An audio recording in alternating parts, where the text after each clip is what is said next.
So, someone made a positive review of High Guardian Spice right here on YouTube, and it's not sponsored by Crunchyroll whatsoever, I think.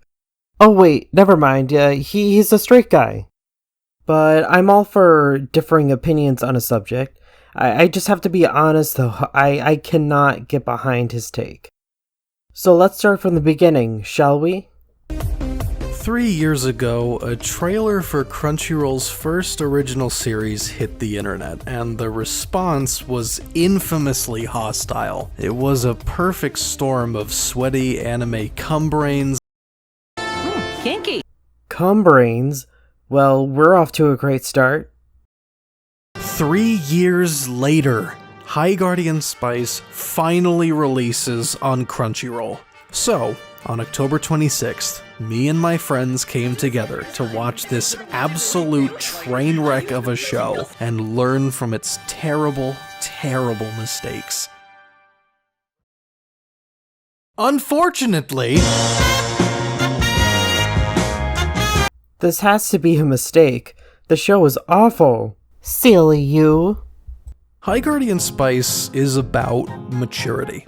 And it's not just violence or cursing or references to sex. Those things are in Spice, but they're not paltry, quirky moments like in other productions. They serve a greater theme of maturity in both the characters and the setting. Okay, so the show is about maturity, but not just as a reference to violence, cursing, or references to sex, but literally a few seconds later, you start talking about this. There's blood and violence in the first half of the show, and it's mostly in respect to fighting monsters or being naive. But in the second half of the show, a lot of things begin to ramp up. There's stronger language, stronger enemies, higher stakes, Are you contradicting yourself? and a constant reminder of mortality. Blood and gore begin dominating every encounter, and protagonists or not, people are constantly coming face to face with death.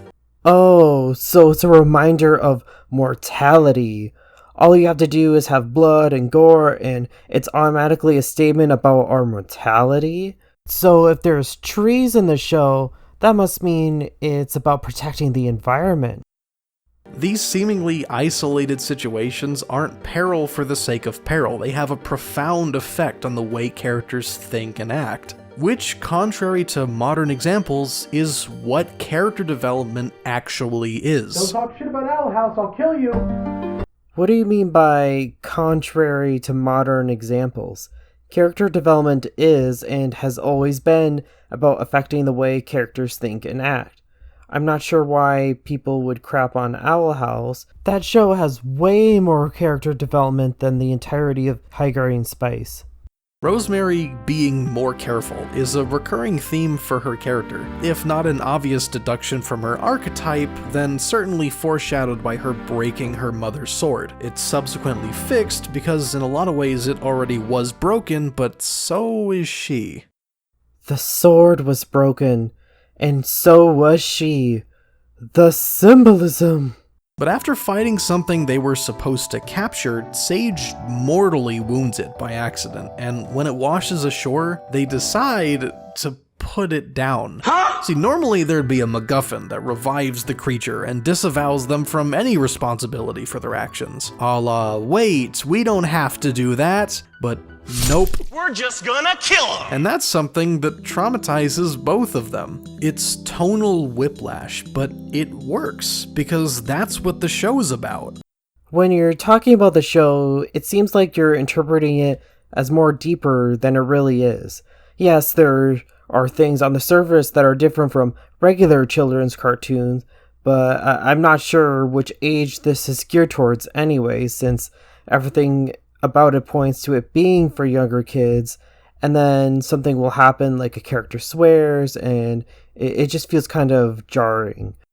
But anyways, you give the example about how they put down the Scypeth creature instead of it being magically revived. This really isn't that groundbreaking. I mean, accidental deaths happen in a lot of stories. but plot points are only good if they're delivered well. In this show, we never really established the connection between the Scypith and the rest of the characters. It's just this thing we're told is legendary and special, but we never really got time to be invested in it. Sage, or any other characters up to this point, really. If you don't have interesting characters by this far into the story, it doesn't really matter what happens, since I've already checked out a long time ago. It's true that High Guardian Spice explores LGBT themes, and a lot of people disagree with how it's portrayed here because they're never satisfied and want to be angry at everything. But not only are there two very obvious trans people in this show, one of whom stares directly at the camera and says the words, I'm transgender, which is eons more than Disney's passive progressivism. If all it takes is for the character to look and say to the camera, I am transgender, to have good trans representation, then what am I doing here? I should be the next great writer. People online getting hung up on minutia like transition magic is so nitpicky. Like, I'm sorry, are two trans people not enough for you? The issue isn't that two trans characters aren't enough, it's that they aren't well written. The story sucks. Granted, none of the characters are done well in the show. If you look at the scene where Professor Caraway is telling Rosemary that he's trans, it looks like they're just frickin' AI bots talking back and forth. If you don't believe me, compare the original scene with this YouTuber's rewrite of the scene. The emotion and the characters are much more interesting to watch, and I would suggest you check it out in the link below. The show is about maturity, about growing up, learning from your mistakes, becoming who you were meant to be. And that's not lip service that you can attach to any old story like a metaphor. It's a critical part of every character, every arc, and every episode. And that is leagues above the esoteric, dialogue-heavy cartoons that we call animation today. Call it dialogue heavy, but the dialogue in all of those shows is miles above High Guardian Spice. Anime fans are being especially vicious towards this production, and for what? Does mediocre trans discourse in a children's cartoon really warrant this rabid hostility? Did Crunchyroll murder your fucking dog or something? Well, of course anime fans are going to be upset. Why? Because it's advertised as an anime on Crunchyroll when everything about it speaks Western animation. Most people aren't upset that there are trans people in the show, it's just that none of the writing was well executed.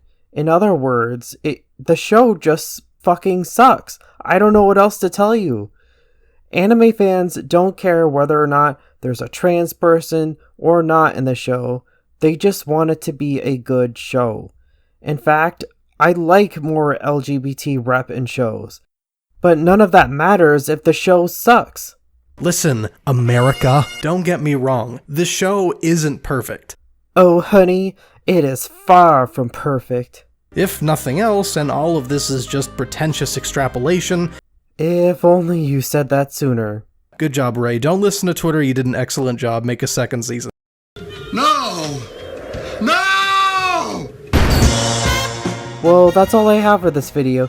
I don't hate Jerry or anything, I just wanted to critique his video.